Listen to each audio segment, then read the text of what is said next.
আমি চেকপোস্টের পরে আমরা বেরিয়ে পড়লাম। এই ব্রিজটা অনেক দিন ধরে কাজ চলছিল, এখন চালু হয়েছে।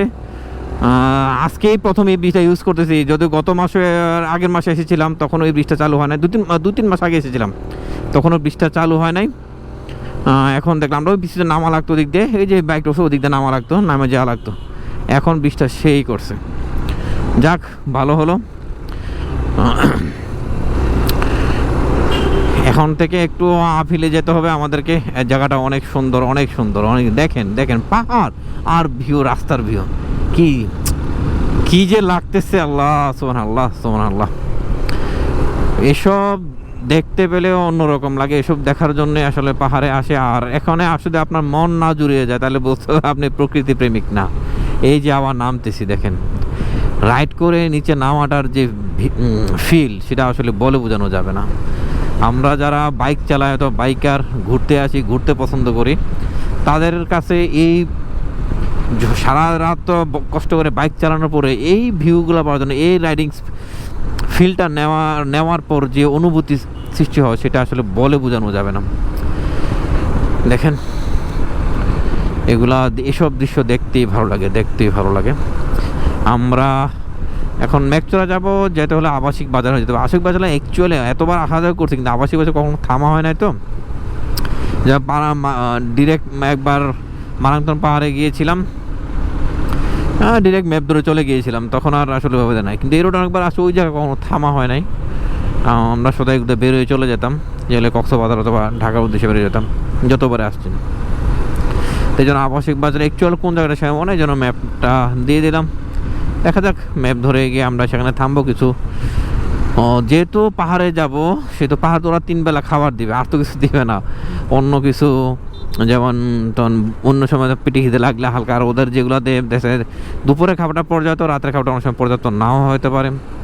এই জন্য আমরা যেটা করলাম, ছোট একটা গ্যাস স্টোভ নিয়ে আসছি, 2টা সিলিন্ডার আনছি, আর কেটলি আনছি, ছোট্ট একটা কেটলির ক্যাম্পিং করার সময় আমরা যেগুলো ইউজ করে থাকি সেটা নিয়ে আসছি পানি গরম করে খাওয়ার জন্য। আর 4টা, যেহেতু 4 জন, 4টা কাপ নিয়ে আসছি। এই 4টা কাপ দিয়ে আমরা চাটা বানিয়ে খাবো। কাপ নুডলস নিয়ে আসছি, সেখানে কাপ নুডলসও গরম পানি দিয়ে করে খেতে পারবো, কোনো সমস্যা নেই। তবে হ্যাঁ, এখানে পানির সমস্যা হলেও পানি আপনাকে আবাসিক বাজার থেকে কিনে নিয়ে যেতে হবে। ওই জায়গায় আসলে পানি ওরা পর্যাপ্ত রাখে না, যতটুকু রাখে সেটা খাওয়ার পানি ততটুকু থাকে না। ওরা পাহাড়ের ঝিরি থেকে পানি সংগ্রহ রাখে, যেখানে আপনি বাহ্যিক কাজ যেহেতু না, হাত মুখ ধোয়ার জন্য, কিন্তু গোসল করার কোনো পানি পাবেন না, এটা মনে রাখেন। সাধারণত থাকে না, এখন মেঘচূড়াতে আছে কি না জানি না, সাধারণত থাকে না।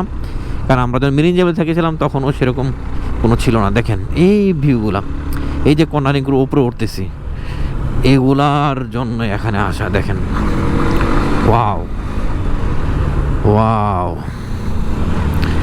এই যে এইগুলার কত যে বাহ, ঘুরে ঘুরে ঘুরে ঘুরে উপরে উঠতেছি, ঘুরে ঘুরে ঘুরে ঘুরে, মানে আপনি সোজা উঠবেন না, এখানে ঘুরে ঘুরে উঠবেন, আর সেটার মধ্যে কর্নারিং করবেন, কর্নারিং করতে করতে উঠবেন, সেই ফিলটা অন্যরকম অন্যরকম।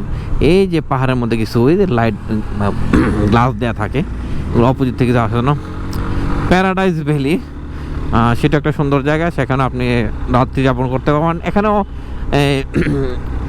মূলত এখান থেকে শুরু, এই প্যারাডাইস ভ্যালি থেকেই শুরু আপনার একবারে লামা আলিগঞ্জ বিভিন্ন জায়গার মধ্যে দেখেন অনেক রিসোর্ট গড়ে উঠছে, অনেক রিসোর্ট। এই যে দেন যত ঘর আছে এগুলো দেন রিসোর্ট, সব রিসোর্ট। মানে আগে এত রিসোর্ট ছিল না, গত কয়েক বছর এত রিসোর্ট হয়েছে। আগে শুধু মিরিঞ্জা ভিলেটাই ছিল, মিরিঞ্জালের পরে এখন অনেক সুখিয়া ভিলেতে শুরু করে মারাংচা হিল, মানে মারাংচা আগে ছিল মানে অন্যরকম। মানে এখন প্রতি পদে আপনি পাবেন, পাহাড়ে ফিল না, পাহাড়ে রাত্রি যাপনের জন্য ফিল পাবেন। রিসাংটং রিসোর্ট সেটা নতুন হচ্ছে এখানে, হয়তো এত রিসোর্ট হচ্ছে আপনি। আর এই জায়গার সুবিধা হলো কি, পাহাড়ের অন্য কোনো জায়গা বন্ধ থাকলেও এই জায়গাটা খোলা থাকে, কারণ এই জায়গা পুরোপুরি মানে মানুষের বসবাস অনেক বেশি, চলাচলের জন্য এখানে আসলে ওইরকম ঝামেলা বেশি থাকে না, যার কারণে এখানে সারা বছর ওপেন থাকে। কখনোই এগুলা, এই অঞ্চলগুলো লামা উপজেলা কখনোই পর্যটন বন্ধ থাকে না। মিরিঞ্জা অরণ্য ধারা ভ্যালি, কত রিসোর্ট হচ্ছে, এত নাম মনে রাখা সম্ভব? আমরা মিরিঞ্জা বলতে ছিলাম একবার, চরম ফিল পেয়েছি। আর এখন যাচ্ছি মেঘচূড়াতে, দেখা যাক। এই যে পাহাড় একটু হয়তো উঠলে কানে যেমন একটা চাপ সৃষ্টি হয়, আবার একটু পরে কান ঠিক হয়ে যায়। এই ফিলটা পাহাড়ে আসলে পাবেন। এটা আমি বেশি পাই, অন্য কথা জানি না, আমি খুব বেশি পাই যখন পাহাড়ের উপরে মানে একটা চাপ সৃষ্টি হয়, পরে একটু পর আবার ঠিক হয়ে যায়, আবার শুরু হয়, আবার নিচে নামলে হঠাৎ করে শুরু হয়, আবার একটু ঠিক হয়ে যায়। এটা আসলে একটা বৈজ্ঞানিক ব্যাখ্যা আছে, আমি অত ভালো জানি না। যাই হোক, চলতেছি পাহাড়ের মাঝখান দিয়ে। ওয়াও।